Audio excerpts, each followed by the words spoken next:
business taxes, with stressing about all the time and all the money you spent on your taxes. This is my bill? Now Business Taxes is a TurboTax small business expert who does your taxes for you and offers year-round advice at no additional cost, so you can keep more money in your business. Now this is taxes. Intuit TurboTax. Get an expert now on TurboTax.com/business. Only available with TurboTax Live Full Service. Blog Talk Radio. Good evening, everyone. This is me, Jonathan Alexander, and I'm here to host our show, Life, Laughter, Happiness. Today, I have my co-host, Barbara, here with me. Are you there, Barbara? Yes, I am. Hi, Johnny. How are you doing today on this Tuesday? And good. And one of the things that I love is that this is something that you have created. This is a series that you made. It was your idea, and a very brilliant idea, by the way. So why don't you tell us about have this? Playboy Playmate come on the radio on your show, Johnny. Yeah. Don't tell me it's all my idea. When I started working for you, you said, Barbara, it would be great if you brought some of your friends on the show. So I started getting writers and lawyers and all these people on the show. And he's like, no, your other friends. I'm like, oh, you want Playboy Playmates on the show? Oh, my gosh. And then it caused two ladies to be fired because they got a bad attitude about it. Well, honestly, if you are my co-host and you can't bring your friends on, that's pretty insulting to you. You have every right to bring your friends on, Yes. But so why don't you tell also were looking for Playboy Playmates because... I was, yes. Okay. That's how you found me, because you sent out a lot of requests to have them come on the show with you. And I just thought I was a guest. This is something that I can believe is true about Playmates. I was thinking about this. Playboy Playmate is the one celebrity that if you put him in a room with a bunch of other celebrities, all of those other celebrities will seek the Playmate out. In other words, if you're in a room with a bunch of soap opera stars, everyone is going to want to talk to the Playmate. And I think that's true. Would you say that's true, both of you? Absolutely. Wait, no, don't ask her yet, please. Okay. Nobody knows our surprise Playboy Playmate Centerfold guest yet, Johnny. All right. Okay. All right. Well, hold on. You talk while I am on 1960. Well, no, late 60s. I'm going to look for the centerfold and have it open while you introduce our guest. So go ahead, Johnny. Our guest today is Playboy Playmate, Miss October 1967, Reagan Milson. Now, this is hi, interesting. Reagan. It says here that Wait, when you Johnny, let's hear her voice. Hi, Reagan. How are you? Hello, Jonathan. Hello, Barbara. It's so nice to be on your show. Yes. Oh, it's so good to hear your voice again. And we spoke last week, but to see you at those glamour cons, oh my gosh, you were always a ray of light. And you know what? You haven't changed a bit, I bet. I didn't know you back then when you were a centerfold. Yeah, like the brand new centerfold. But I can tell you have not lost any youthful verve for life, but you stood out amongst that generation. Thank you. You too, darling. You're so beautiful. Oh, thank you. Well, okay, Johnny, you go ahead with the rest of the introduction. Now, this is what's interesting. It says that when you arrived, she found out that you were the sensation of the town, and that when your phone was ringing off the hook with offers, many of the boys who went to high school with you, who never gave you a second look, were now calling. Of course, you turned them down. Well, the thing is, Jonathan, I was a bookworm. I was not a popular girl. I was shy, very tall. I wore glasses, and I was not, one of the cute little cheerleading girls. I wasn't. I was, being a tall girl and being rather shy, and I was very studious. I had I just didn't have a lot of dates. I wasn't Miss what Popularity. About you, Reagan? What about what you were looking at in the mirror? Didn't you see, hey, I've got a great jawline. I have great shaped eyes. Really? No, I was extremely shy. I don't know. I thought I was okay, but it wasn't until I graduated from high school and went with a girlfriend on a Greyhound bus before college. I was starting college that fall, and my parents said, you can go visit my dad, who, they were divorced, but he lived in L.A., and I went with a girlfriend. And once I got to California, to L.A., my dad lived in L.A., I got a job as a file clerk at Blue Cross Insurance Company, and all the other girls were wearing, mini skirts, which I had never seen, and we were all young, and they said, From you could be, pardon? From where did you? Missoula, Montana. Your dad? Where? Yeah, I went to school in Missoula, Montana, and that's where I grew up. My father, I was born in California, but my parents were divorced. So anyway, after high school, I went to visit my dad and ended up back up in Hollywood, in L.A. And so I wore in these boring Montana clothes, and it was just the start of the swinging 60s. So these girls took me shopping, and I got my hair done, and I was wearing boots and mini skirts, and that started my whole I didn't really know what I wanted to do, but I decided I wanted to be an actress. So that was the beginning. Yeah, 18. Okay, before you go on, because this is really exciting, because you just kind of fell into what I think that you really were meant to do. But wow, that's true. I mean, you're so young. You got on the Greyhound bus with, was it a friend from Montana? How did she know the ropes in Los Angeles? Well, she didn't.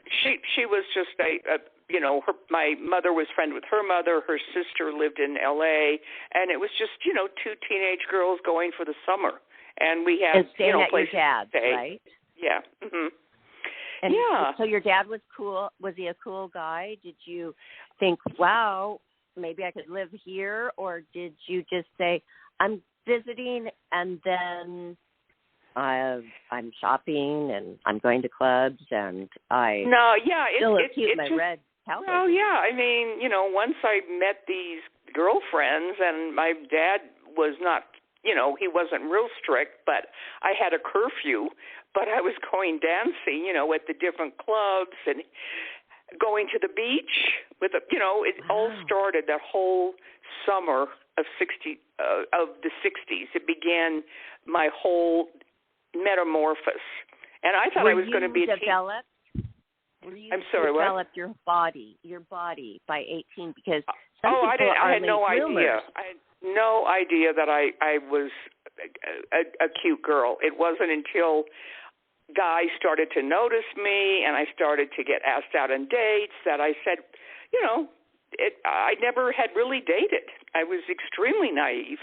And anyway, it was my father and I got along to a certain extent, but he wasn't that happy with me going out. I didn't stay out all night, but I ended up moving in with a girlfriend, getting an apartment. Okay, set this up for us, though. Reagan, set this up for us, though, before you talk about your girlfriend and going out, and your dad's probably thinking, oh, my gosh, you come as this country girl from Montana, and then pretty soon you're saying bye-bye in hot miniskirts, and you don't even know what you have yet. And I'm staring right here at your centerfold. And that's making so much sense because you are amongst bales of hay, a rope, and just a little button-up blue shirt. Cute. And then we didn't have very, makeup very long artists legs. then. And, okay, but hold on. We had no. Your I had body is perfect. And back then they didn't have breast implants.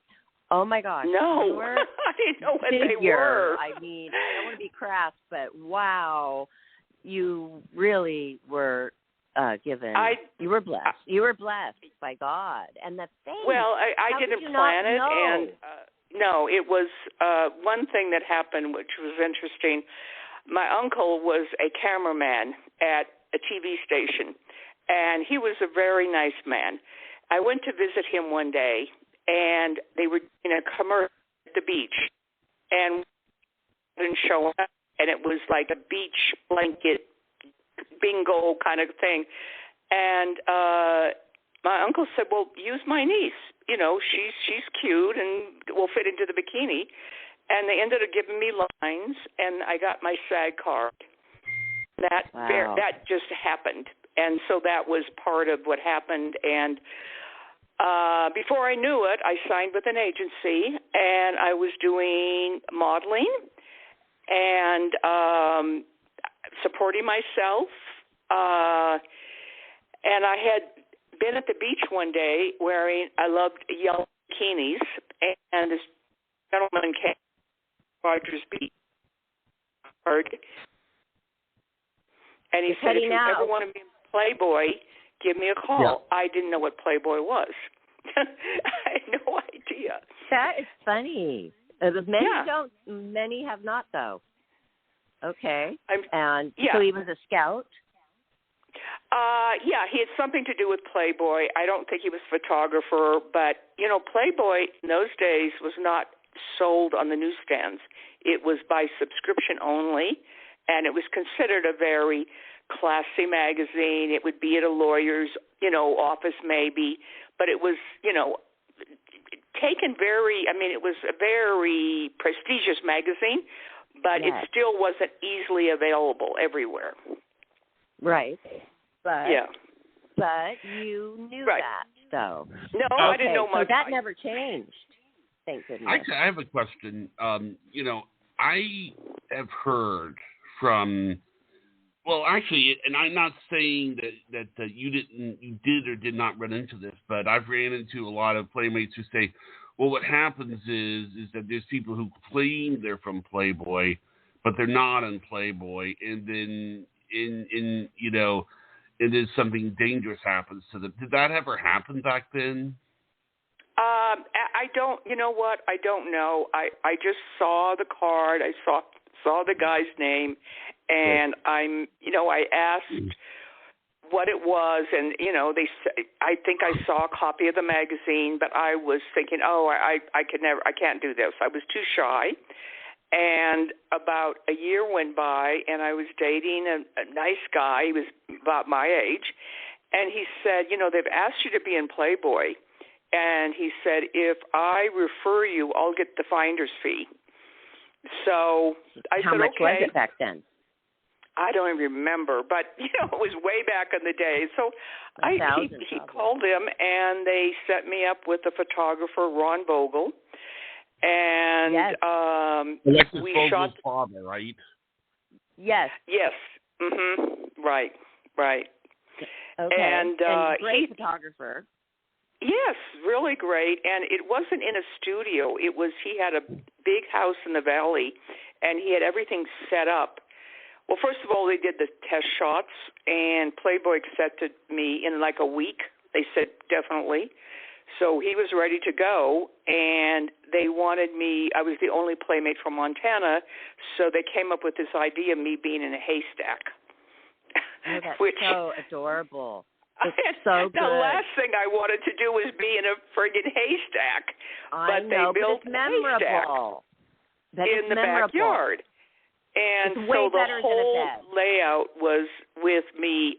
I did have a horse in Montana, so they rented, there's a horse equestrian center, and they had pictures of me on this horse, and then I got a part on Big Valley, so that was filmed, and then my centerfold was in this very uncomfortable haystack that. I was going to ask you, because that pokes. Your skin, hey, is just the worst. Oh, it's awful. It's just horrific, and it was hard. I mean, you know what it's like, Barbara, to shoot a centerfold, and I was always you had to be on your tippy toes. Yeah, exactly. So that's what happened, and I partly did it because I really wanted a Mustang, and with my Playboy money, I went to a dealership, and I'll never forget the sales guy, was very condescending and said, well, who's co-signing for this young lady? They were very chauvinistic then.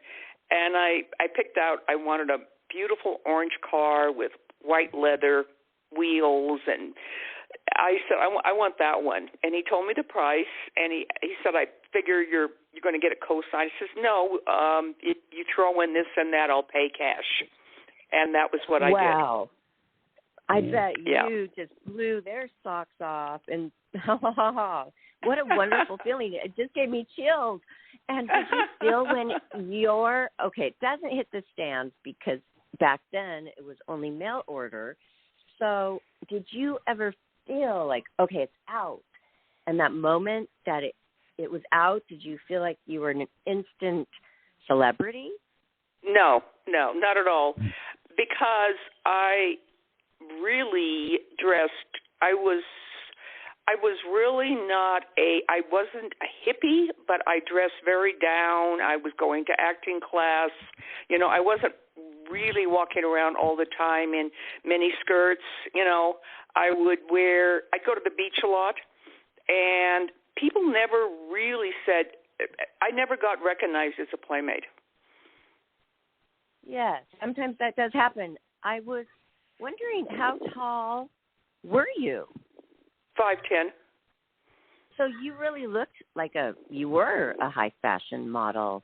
So you probably... No, I don't know. I mean, I have pictures of myself, and I was playing a guitar. I mean, I never was into the real Hollywood clubbing so much night. I was really studying acting. I was working a lot.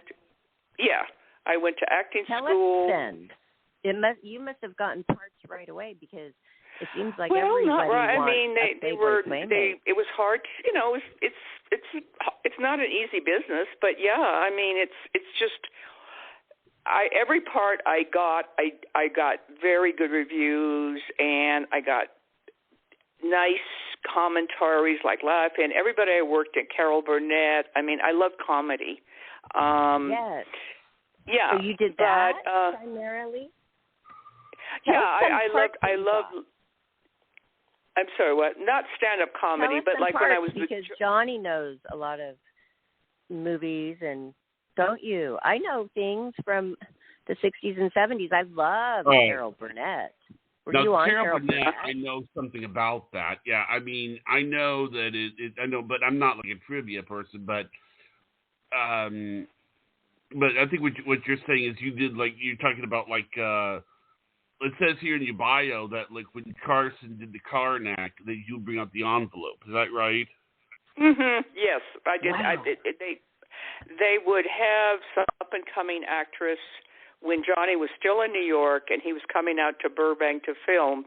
He hadn't moved completely, so he would be on the stage, ready to make a commercial, and then whatever young starlet, they chose, I walked out, and I remember I was so nervous. I had no lines. I'm giving this envelope and ad-libbing with Johnny Carson. Oh, my gosh. Yes, in a live audience. Yes. Wow. And I can imagine. Was it two shows? No, it was just one show. But the anticipation, I can just imagine. And the live audience. And you are brand new in L.A. Tell us how that went. Well, I'd been doing promotions for Playboy, and it paid pretty well, and it allowed me to, I had a very nice apartment. I always lived in a nice place. It was important to me, and I had my own car. So the Playboy promotions, I did 5 a month that paid for all my bills, and I could do my acting interviews. So I was traveling around the country doing promotions, and one of them was in Dallas, Texas, and it was for some clothing company at some convention center, I don't remember. And who's in the booth next to me but Johnny Carson, who's there with his clothing line. Wow. And he's so charming, and we just started talking. And, you know, he said, "Hi, I'm Johnny." I said, "Hi, I'm Reagan," and we're schmoozing away.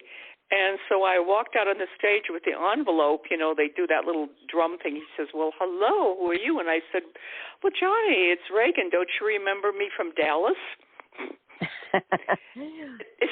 Anyway, it started everything rolling. I mean, we ad-libbed very well together. I mean, he made it easy.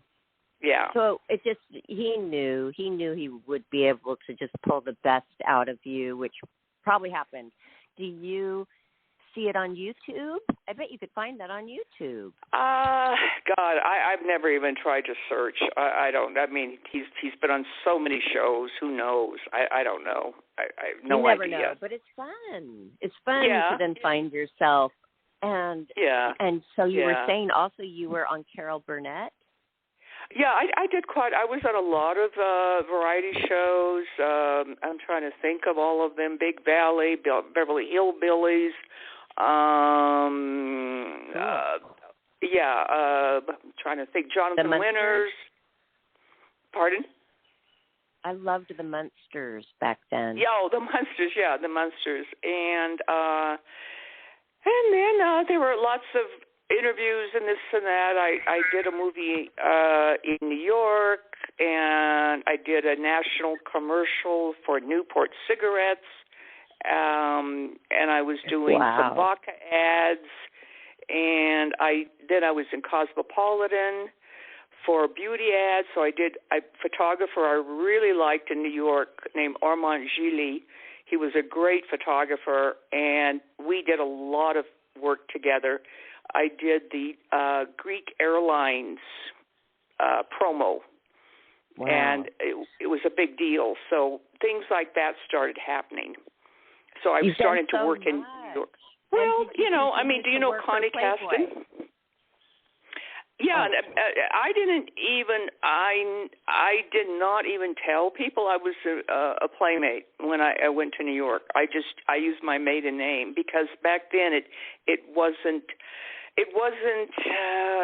probably would have hurt to have been modeling in New York, being a Playmate. Maybe not now, but then it did. So you just used it when you needed it. And I mean, the 5 promotions per month, that's amazing.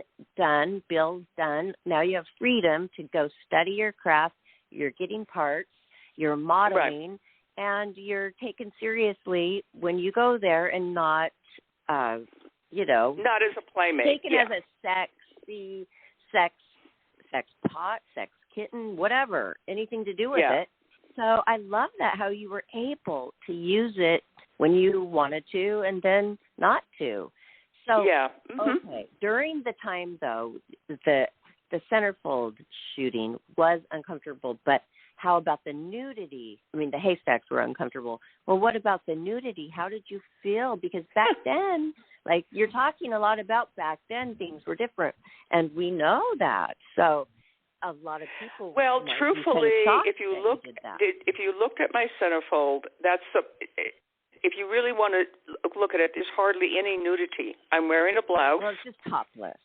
Yes. And it's one. Yeah, you see my leg, but it's pin-up more than real. They didn't do frontal nudity. And there was, then of course, you do the calendar shot and you do other pictures, but it always was in the context of wearing some sort of blouse. And then my other pictures, I'm with a horse, I'm on it was pretty tame, well, it is by today's standards. Gorgeous. But I am looking through your year in the complete centerfolds, 1953 to 2016, and your year a lot of them are not bottomless, but some are completely nude, but it would be from the side view. So it was very tame, but still it is nudity. It's a very, very prestigious magazine. How did your mom react to Oh, the my news? God. My mother loved it.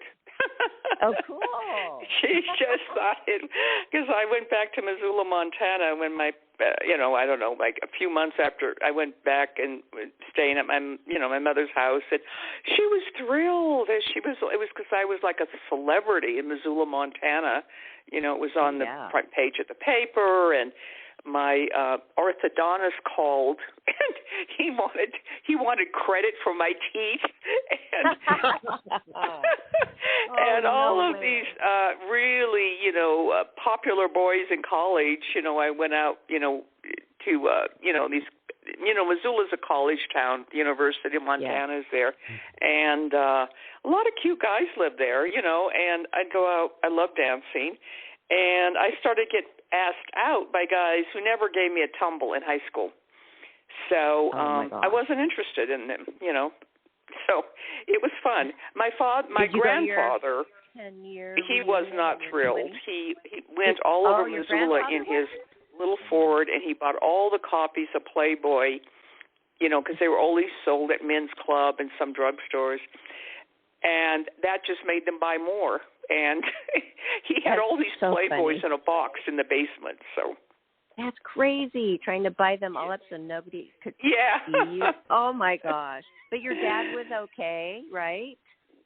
She didn't say. My dad never said a word about it. We had another Playmate whose dad didn't say anything about it. And yes. Oh, my gosh, that's funny, because these are things that you would think, oh, my gosh, people would be afraid to tell them. I was cool telling my dad. I knew he would think it was great, but my mom, it was different. But everybody's story is so different.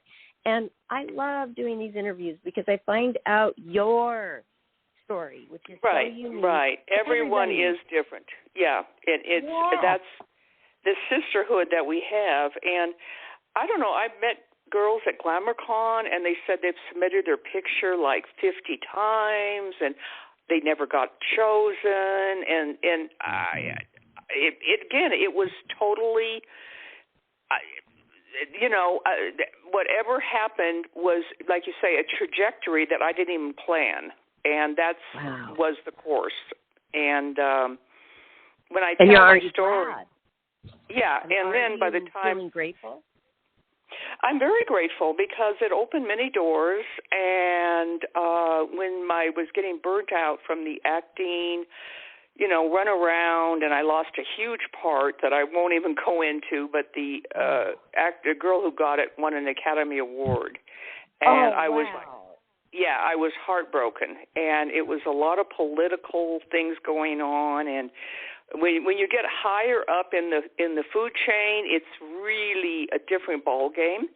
And I had spent months and months on studying, and I got this part, and I signed a contract, and then she knew somebody I didn't know and got the part. So I was so really just horrified. I had a good friend who was a Playmate some years before in New York. Her name was Delilah Henry, and she was living in New York, and she said, look, you're really tired of L.A. She lived in a beautiful building, a historical pre-war building on Riverside Drive overlooking the park. And she said, I'm really good terms with the manager. Come and see this apartment. So I flew out to New York, and I walked into this gorgeous apartment, and it was rent control in those days. So the rent was $300. And I said, I'm taking it. I'm moving to New York. And that was that. And you just picked up and did it. And I really see how that can and then happen. that opened another, and then I really, really started to model seriously, and those were the days of really good expense accounts. I had my first job was I forgot, some suntan. It was in Jamaica, and they flew us to Jamaica. We stayed at a beautiful hotel. And that was cool. I mean, I didn't like modeling, but I loved the traveling and the money. Yes, but I knew it when I met you for the first time at Glamour Con. I saw you, and you are statuesque, and your features are just perfect. I mean, no, thank you, Barbara. You too. No, and I thought in my mind, this woman has really done something. She's been a model. I knew it.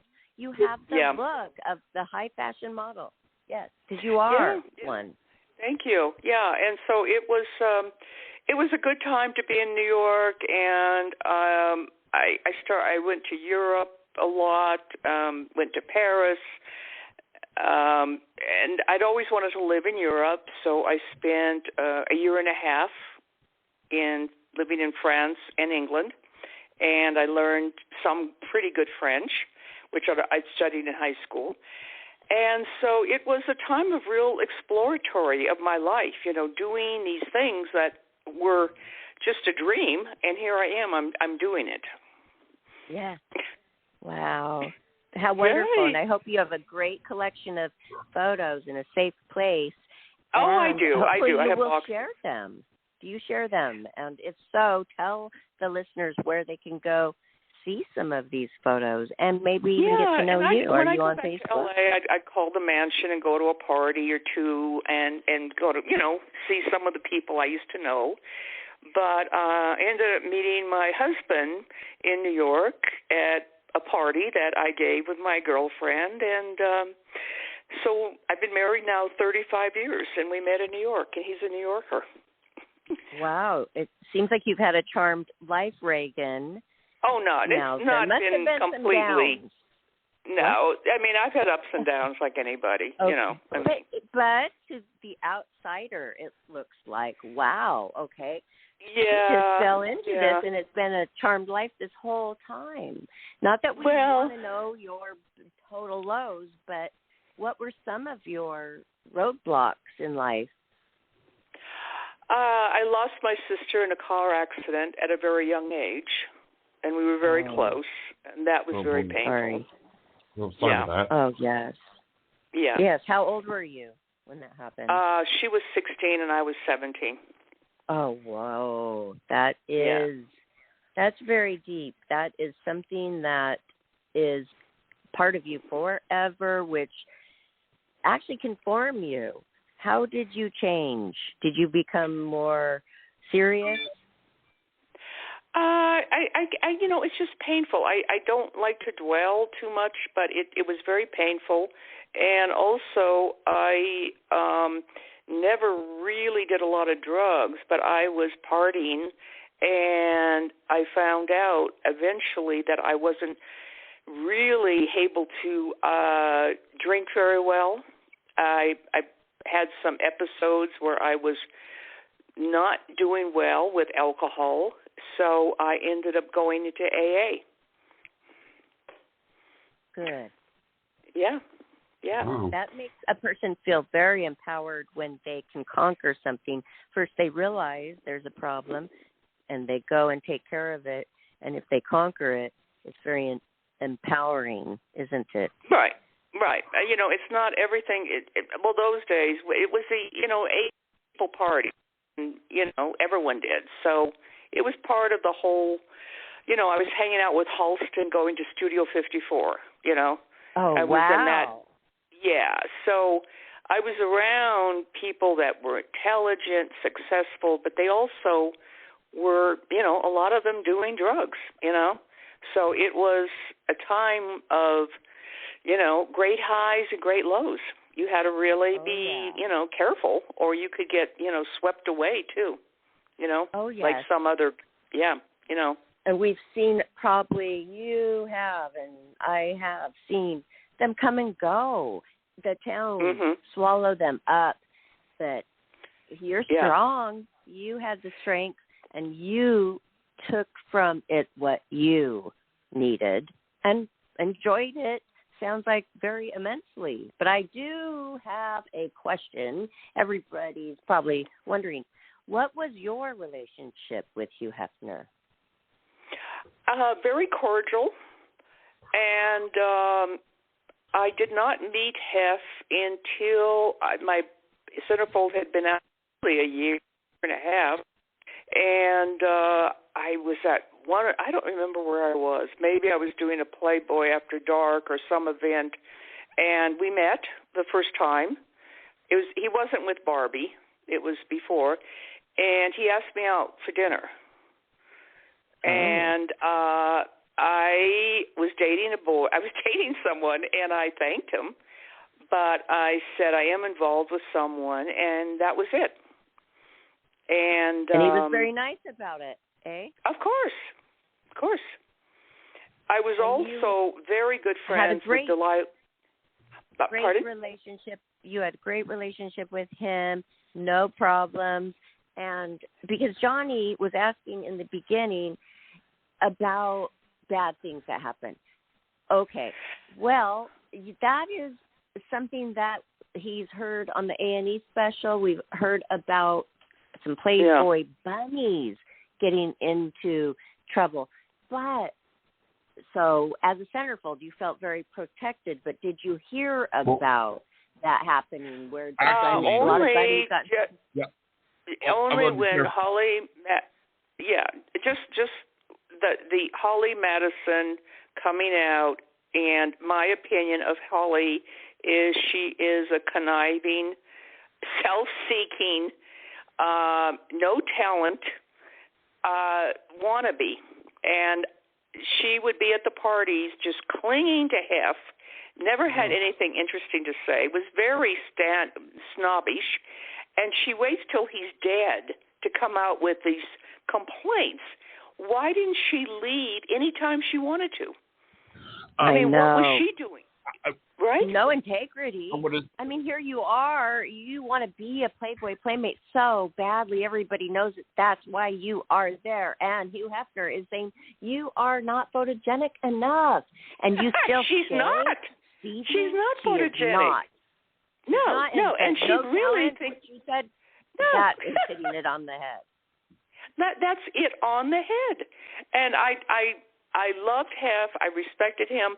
But when he started this thing with the girl next door and, hey, with these three or four girls next door, I thought it was ridiculous, as did a lot of the girls, the Playmates that I knew.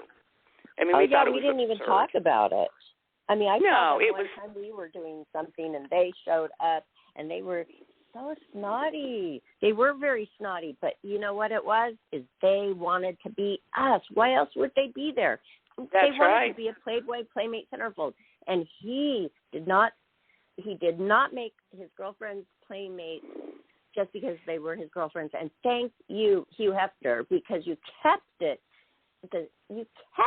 up high, the status symbol up high for us, and I appreciate that.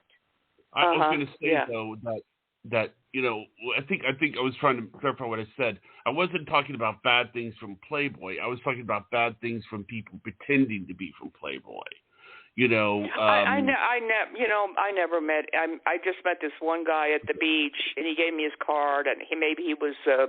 It looked like the official Playboy card, and that's what all I'm I know. About.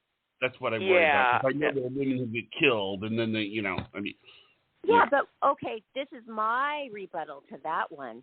Why in the world, if you are living in L.A., a sleazy guy invites you to some party, which is not even at the Playboy Mansion, why don't you just call? Look them up in the Yellow Pages. That's what I did. And call the office and ask them, how do I become a Playboy Playmate? Why don't you just do that? They had every Thursday a door open for you to come in very carefully and not in danger at their offices. Why didn't they just do that? I just cannot feel sorry for them, Reagan. I mean, come on. Be smart. Think before you leave or go somewhere weird with somebody. Yeah, absolutely. Well, I think they're very naive, and I don't know. I just went to the mansion. I actually took my father to one of the parties at the mansion, and I didn't go there that often. It wasn't my scene. I know it was great, and I have some friends who lived there, and it was perfect for them. But I always had my own place and my own home. You had your own life. I had my own life, and this Playboy Mansion wasn't the center of my universe at all. Right. It was occasionally. Yeah, no. Right. The big parties, and so you were in New York, and you had to fly in and everything. So, yeah, the big parties, that's one thing. There's a Midsummer Night's Dream. I'm sure you enjoyed many of them, and the New Year's Eve, and it was wonderful. But you were talking about your husband. Where did you say that you met him? In New York, right? He's in New York at a party that I gave with Delilah, who was a great friend of Hef's. She was one of the really early Playmates before me, and she became a bunny, and then she ended up working in his in Chicago in the office. She had a great eye. She did a lot of the graphics for him, and then she moved to New York and did very, very well as an interior designer. She became anyway, she and I were very good friends, and we gave parties like once or twice a year, and she invited all the great single guys she knew, and one of them was Barry. So that's where we met, at a party. Oh. Yeah. Did you say she was a Playboy bunny? Because we know Sandra Costa, who's a major interior designer who was a Playboy bunny. I read about her. Yeah, I really would have liked to have met her. Delilah passed away. She was actually living here in San Miguel, and she died, unfortunately, some years ago. Yeah. I never met her. She was a really interesting lady, and when I was out in L.A., at one of the parties, I came by to say hi to Hef, and he asked how I'd been doing, and I said, well, I'm living in New York, and my friend, our mutual friend Delilah, sends her best, and he was so excited. He said, I would love to talk to Delilah. And he really, really liked her. They had a great relationship. Well, she came out because my husband and I ended up moving to L.A., and Delilah would come out and stay at our place in Santa Monica when they were, for a couple months or a month or whatever around Christmas, and we would go to we went to the Christmas party together, and some of the big parties, so she went. And Hef would allow us to bring our husbands or boyfriends to the New Year's Eve party, which was really nice. Yes, it was. It was. And we went to all the parties together, my husband and I, and we'd always sit. Did you know Nancy Harwood? Nancy Kelly? Yes. Yeah. Oh, God. I know. And do you know that I was in 1992, and 3 of the Playmates in my year have passed away. Oh, God. Well, Nancy was just one of my dearest friends, and her husband Michael, and there was a group of us Playmates from that era. We'd all sit together and have a great time at the parties, and we got to know each other and be friends. So it was great. I was going to say something about the whole bad stuff that was said about. I hope I didn't cut in on anything, but no. I think the track record for him being nice is just too great. I mean, first of all, he had things that weren't just for the Playmates; they were for the kids. Like, there was a video. There was a thing where there was an Easter egg hunt, and I'm sure Barbara brought Missoula a few times. None of this was forced. I mean, so obviously... he loved women. He loved women, and he did things for them. Some had children. So he would do the fun Easter egg hunts for them. And, yes, my daughter won on the very last year before he passed away, Reagan. So she was just 9, and I'm, determined. They let the parents help, and we found 450 eggs. So she won, and he would give great prizes, a 3-wheeler and a Hello Kitty helmet. I mean, he did love us. It doesn't hurt to hear these disparaging remarks about him and things that are just so absurd. the whole legacy of Playboy. I mean, Playboy stood for so much equal rights. Hef was had the first TV show that had black entertainers as on an equal footing as the one he had Marv on. Right. The first time Aretha Franklin was able to walk into the front door and use the front door instead of the kitchen door. Right. That was the first time, yes. Yeah, right. And they're just, the thing is, Jonathan, these, I name Holly, and then I won't even say the other ones, but how many were there? I don't know, 10 or something of these women? And then you put it against the thousands of wonderful, cultivated, intelligent women who were greatly helped by being in Playboy, including one woman who's a concert violinist from Sweden. Wow. And she asked to be my friend. I forgot her name, but she really came out against this. And she's a very well-known concert violinist and said she stayed at the Playboy Mansion, was treated beautifully for months while she was there on auditions. And there are just too many stories like that of the good things that he did.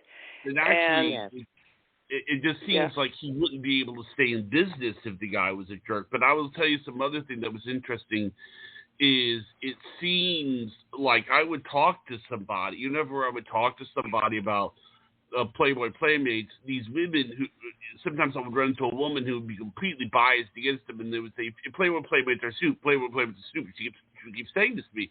But the thing is that for a long time, and I've said this, Barbara, I think I told you this off the air and on the air, that whenever I think of Barbara, I always think of something about Mary because that's Barbara. But the thing is that it was the first time I ever saw a movie where it portrayed a really, really beautiful woman with a really, really good heart. But it seems like every time you see it in a movie, they take this beautiful woman, they give her an IQ of a carrot, and with no personality. The thing is that Barbara has both. I mean, she has a really great personality, and she's really, really beautiful. And most Playmates do, because Hugh Hefner didn't just care about your looks. You stayed at the mansion. You met him. Your story was different. You met him after.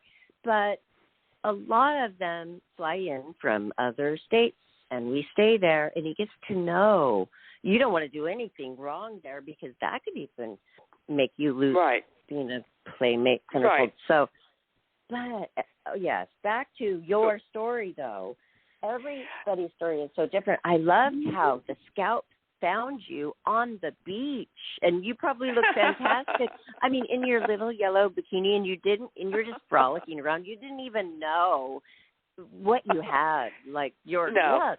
That is crazy. Right. Yeah, but I want to just say one more thing about all this awful A&E that they put.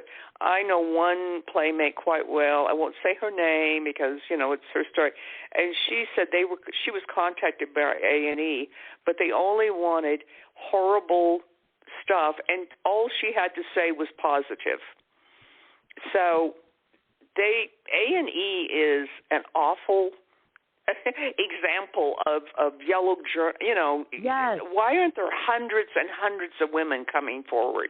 You know what I mean? And that's what they thought they would be flooding in. They should have been here. And I think Holly, what's her name, is a despicable, really despicable creature. And like you say, she would die to be a Playmate.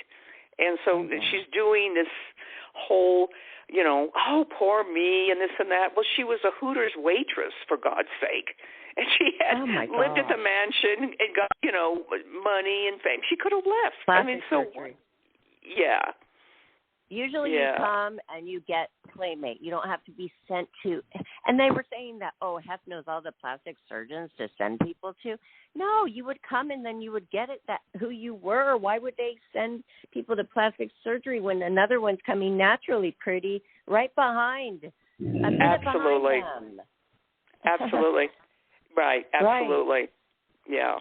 Right. So, but back to the A&E special, they did contact me and a few other Playmates that I know, and Sandra Costa, the Playboy Bunny, too. And we all were saying such great things that they passed on us. But the really adorable black bunny who's in it, she told Sandra that she's really upset with A&E because even though they never caught her saying one bad thing, except for, she did have a problem with a guy, but that wasn't in the club. It was something with a guy. But she's so mad that they had her in it because she's in this production that she doesn't want to be in because she did not know that they were going to focus on the negative. They were not honest with her. Or Peck's really good friend, the other one, Joel and Allison. Allison is upset, and Joel is too, that they're in it because that was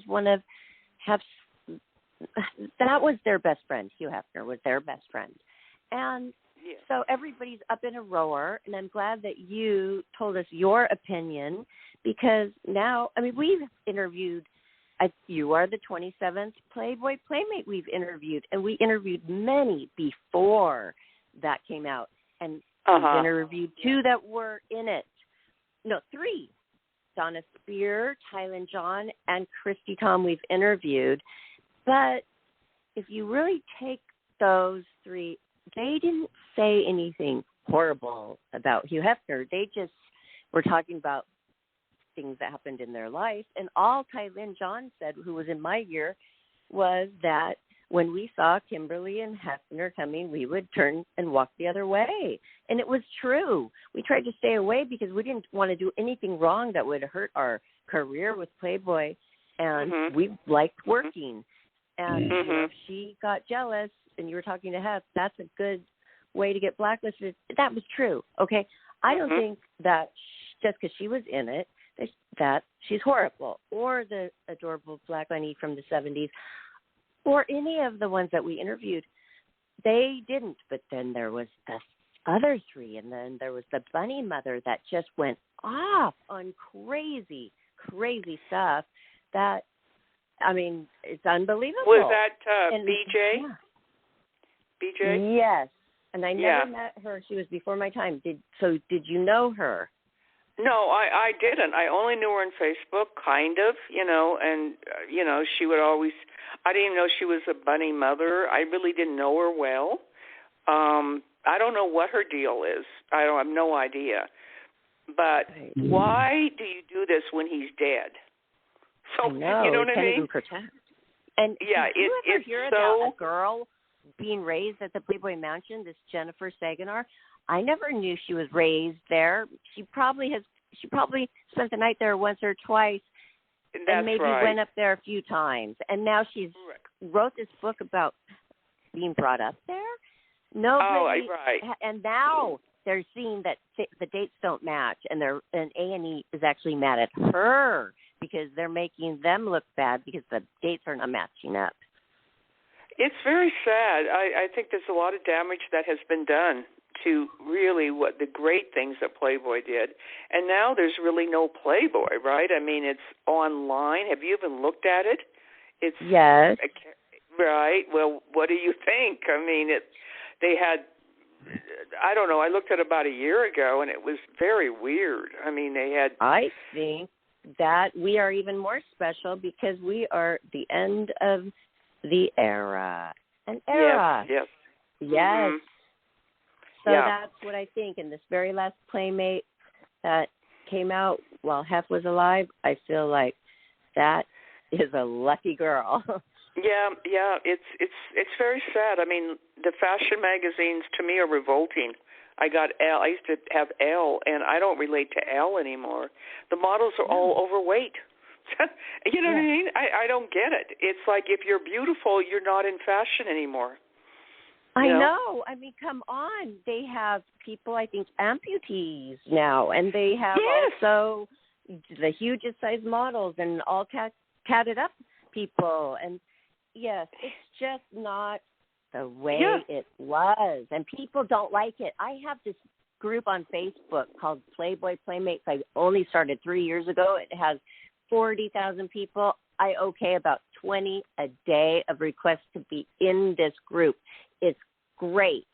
And they do not like the new Playboy. No, I showed the picture to my husband, and he was grossed. I mean, he said, "This is not Playmates." I mean, God.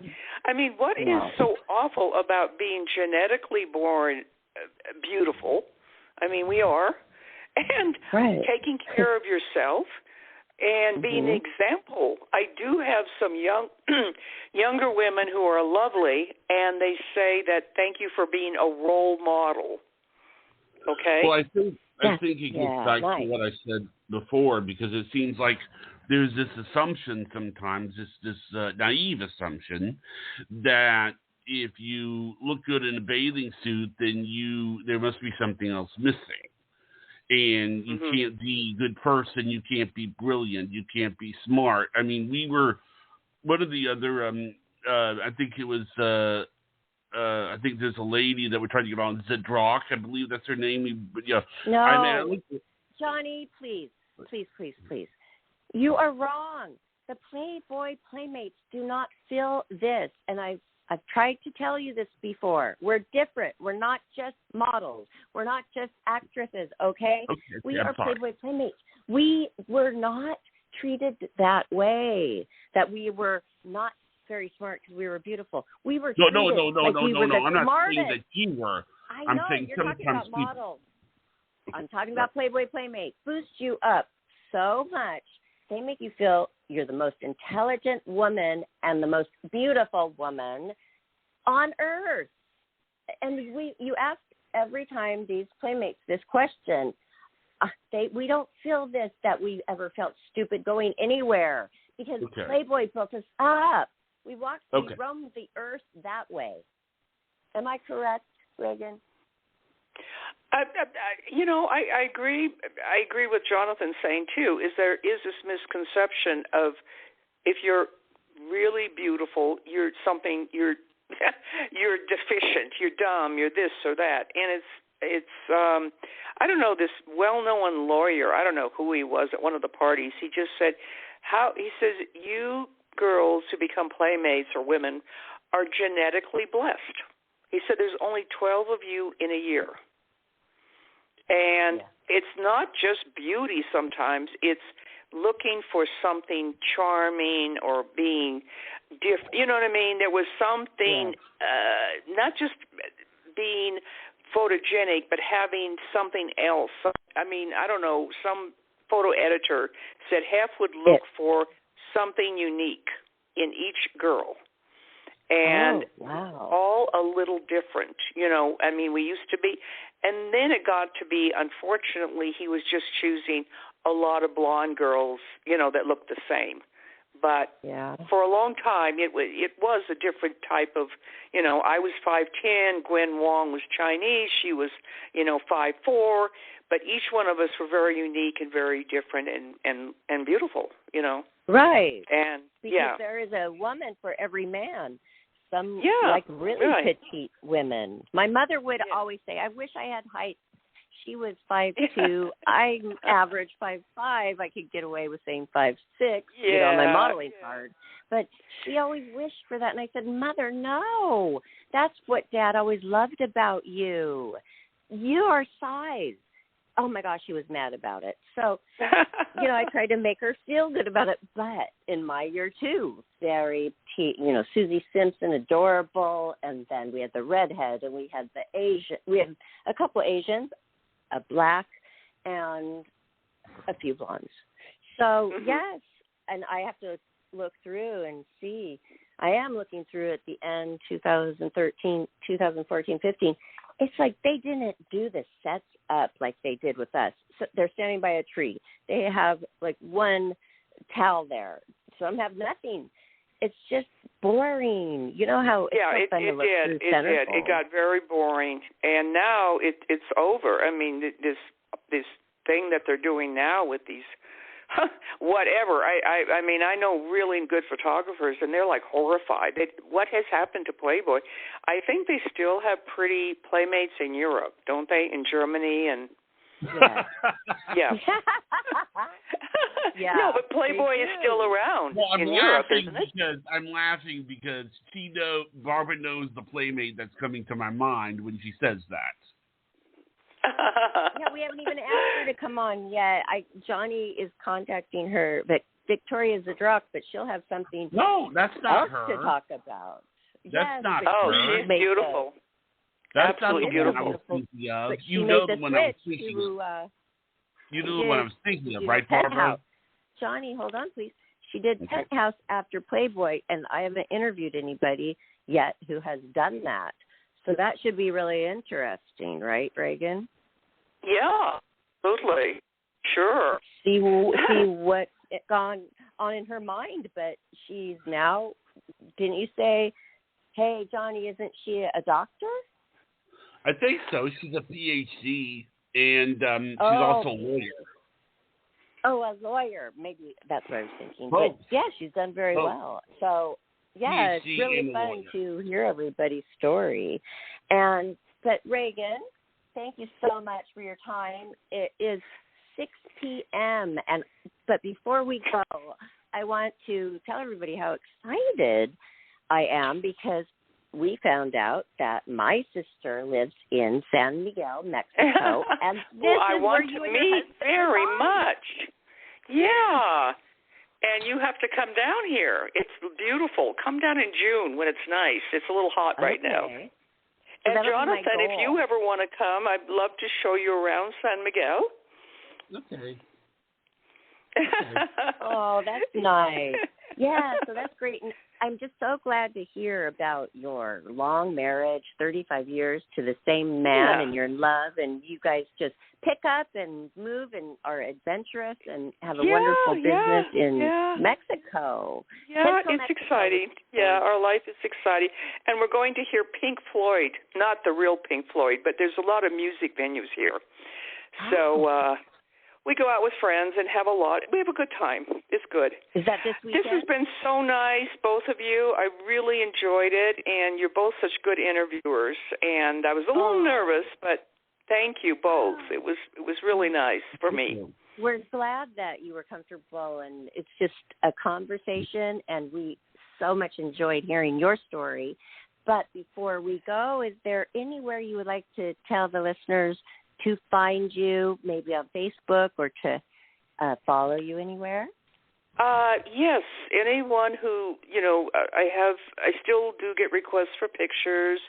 I don't know why, a lot from Europe for some reason.